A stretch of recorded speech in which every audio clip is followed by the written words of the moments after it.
guys! Welcome to Jill in Can. So happy Monday po dito sa Canada at Tuesday morning naman dyan sa Philippines. At kung saan man kayo ngayong araw na ito ay magandang araw sa inyong lahat. So ngayon po guys ay welcome po dito sa ating channel sa Jill in Can. Yun ay malapit nang matapos yung school ng mga kids hanggang June 26 lang. Ay after nyan bakasyon na. So ngayon bukas yung aking grade 9 and grade 8, parang meron silang mga recognition, tapos yung grade 9 ay gagraduate din. So, unfortunately, hindi ako makakapunta doon dahil yun ang isa sa mga, umpisa ulit ng aking in-person na training dun sa aking second job. So, wala ako dahil alangang umabsent tayo guys. Sayang yun. At syempre, bago pa lang tayo, kaya hindi muna tayo absent. Ayan. So, dahil wala ako, buti na lang nandito andyan si Chris. At yung aking mom at yung ibang kapatid, pwede sila sumama lahat. So, except me, abangan na natin kung ano yung mga videos nila or pictures kung makapag-picture sila doon. Ayan. So, dahil nga pa last day na ng pasukan nila ngayon, ay inuwi na yung mga art materials na ginawa ng mga anak ko. Gusto kong i-share ito. So, ito yung grade 8 na anak ko na nagdo-drawing din. Ayan. Ang cute, no? So, sa paper lang to. Siguro tungkol sa mga, anong tawag dyan? Dimension, perspectives, hindi ko alam. Ayan. Tapos ito, octopus. Oh, diba? At ito, pwede itong i-display sa dining. Ipapa-frame. Oh, ang ganda. Diba? Oh, ayan oh. Ganda.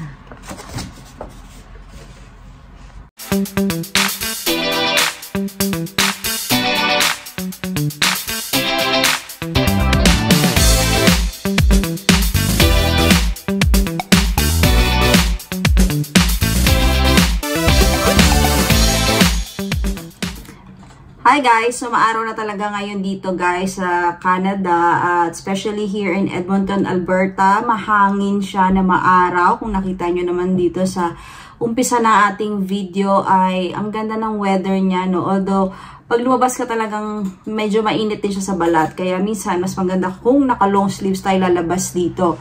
Ayun guys. So, ano ba ang mga activities natin ngayon summer dito sa Canada? Kung nandito kayo sa Canada guys, please comment down below ano yung mga activities nyo with the family na gagawin ngayon. So, dito sa amin, yung mga kids namin, magkakaroon sila ng mga activities dito sa church. So, meron silang 1 week na pupuntahan sa Calgary for 5 days activity. So, sa July yon meron silang activity doon. At uso din dito yung mga camping. Yan. So, abangan natin dyan. At marami din na every week talaga, every weekend, maraming pinapasyalaan ng mga iba't ibang mga lugar dito, especially sa Banff, sa Jasper, Alberta. So, maraming mga magaganda. Although nakapunta na kami, pero kung gusto mo makita yung ibang itsura niya during summertime, pwede rin balikan yon. So, tignan natin kung kaya ng time since kasi Saturday lang yung work ko dun sa kids gym for now dahil meron akong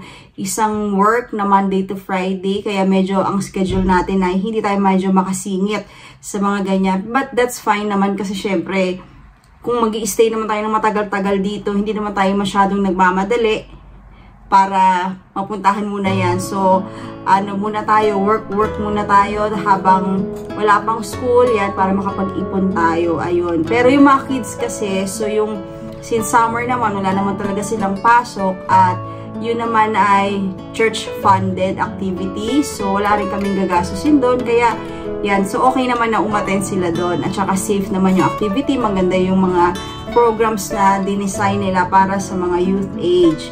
Okay, so ngayon guys ay since a few days ago, no, June 21, merong announcement ng IRCC at ito nga ay announcement na implemented right away. At siguro ito yung mga affected din yung mga ibang mga nag-a-apply dito ng PGWP. Pero guys, huwag kayong masyadong mag-alala kung hindi naman ninyo ito gagawin. Dahil hindi naman ito sa lahat.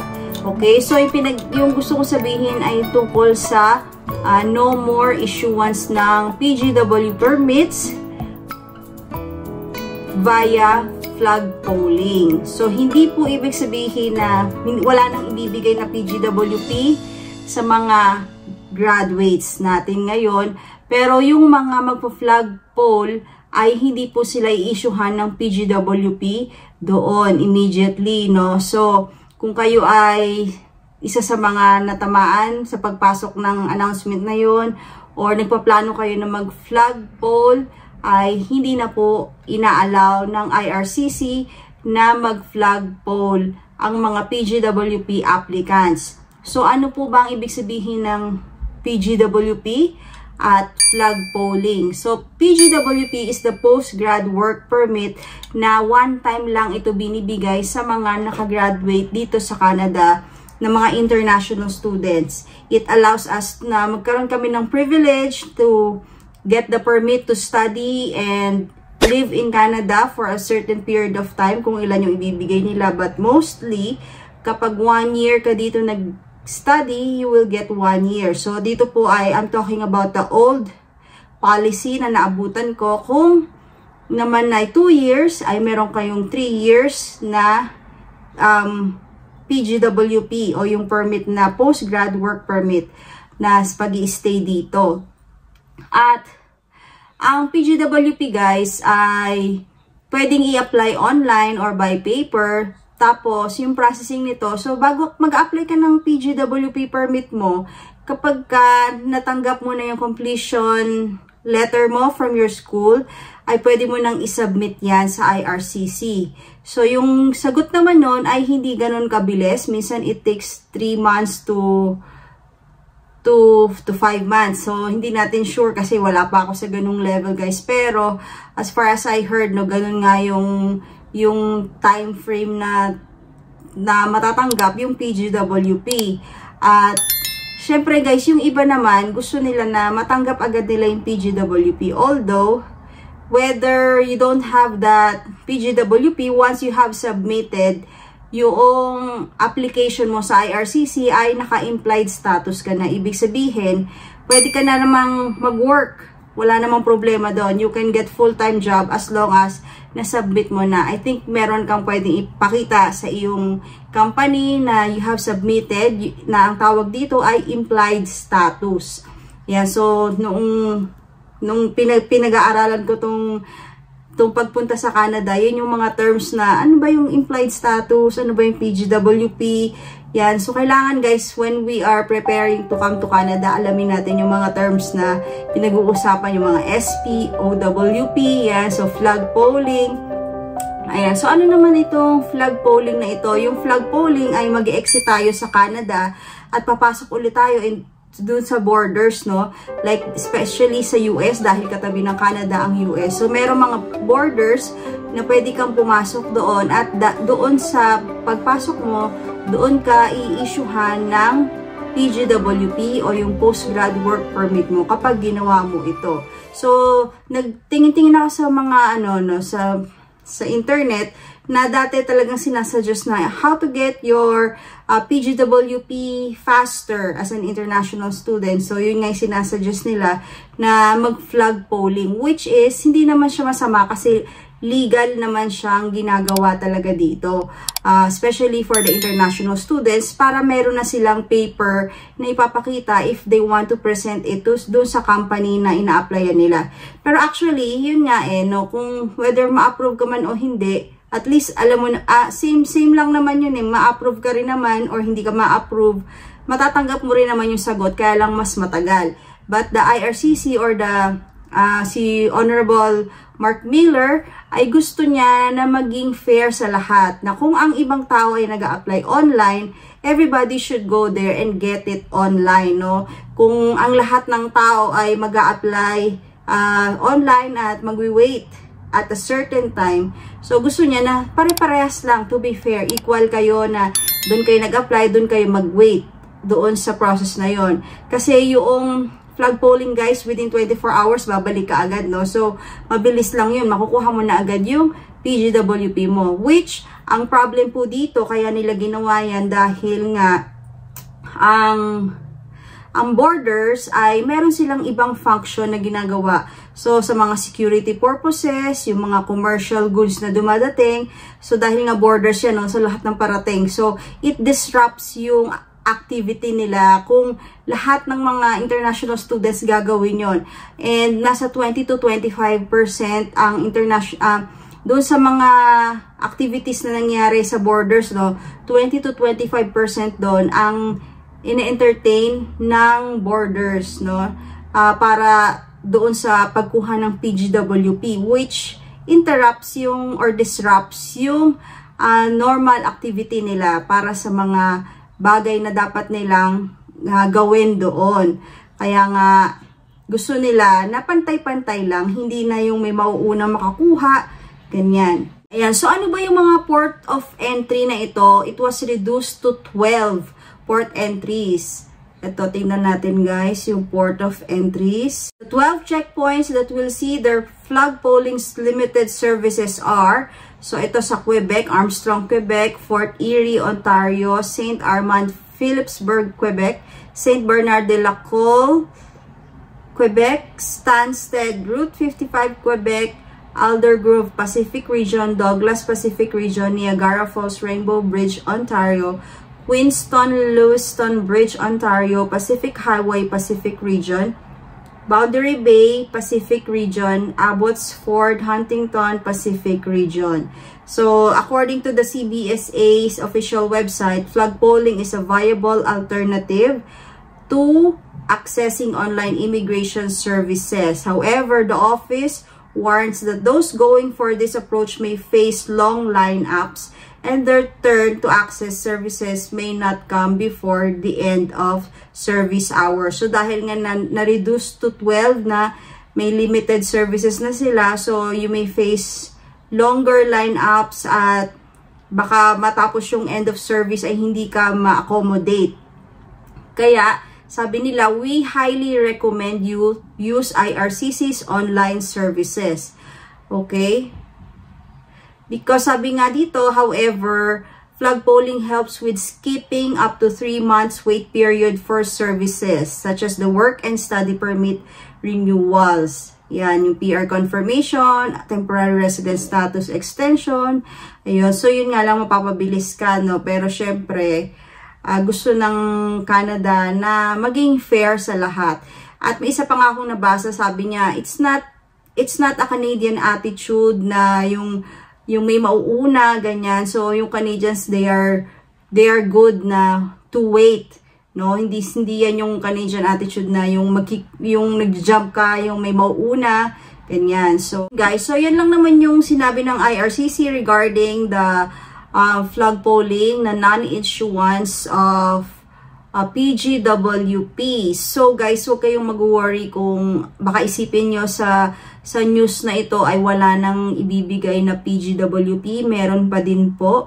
At subalit, hindi na nga lang siya i-issue at the port of entry. Yung tinatawag na flag polling. Ayan. So, yung iba kasi guys, parang natatakot sila or ang understanding nila ay tinanggal na ang PGWP dito sa Canada. So, meron pa din po, and although magkakaroon nga lang ng ibang possible changes, yun, so ibang story naman po yun, which was in my previous vlog. Pero iba pong usapan yun. At ito naman po ay iniba lang or kailangan lang po na iwasan na natin yung pagpa-flag polling. Kasi nga, marami pong activities na ginagawa ang port of entry, no? Meron silang mga dapat asikasuhin na nakaka-disrupt yung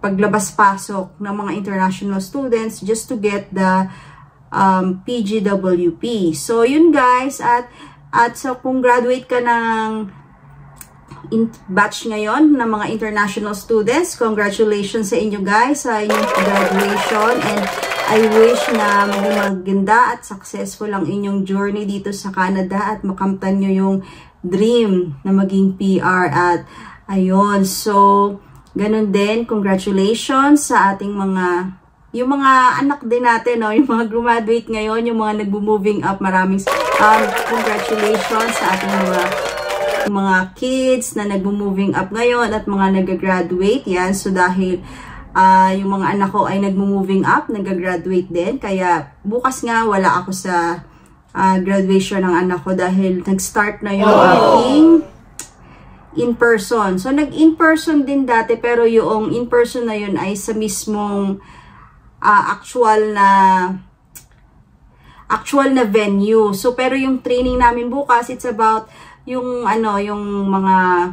yung parang sit down training siya, no? So lahat ng mga presentation nila tungkol sa dapat naming malaman, although meron din kaming online training na nangyari, na tinapos ko na rin yung online training at counted naman yung hours doon, pero bukas naman ay in-person training. So yung mga staff ay mamimit na namin sila, ganyan, at yung mga dapat naming tandaan pag nag-work na kami talaga.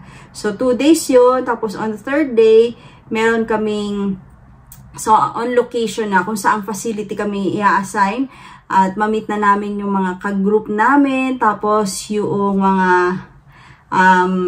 mga team leaders namin.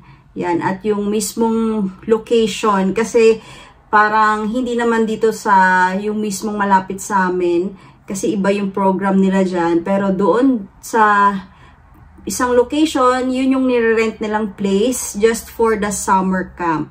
Yan, so medyo excited na rin ako guys, kasi syempre ang ganda din ng company na yon, ang ganda ng mga pinapakita nila, no, and talagang very organized. Yan, so kung interested din kayo dyan, try nyo rin mag-apply. Marami namang hiring palagi kung nandito na kayo sa Canada.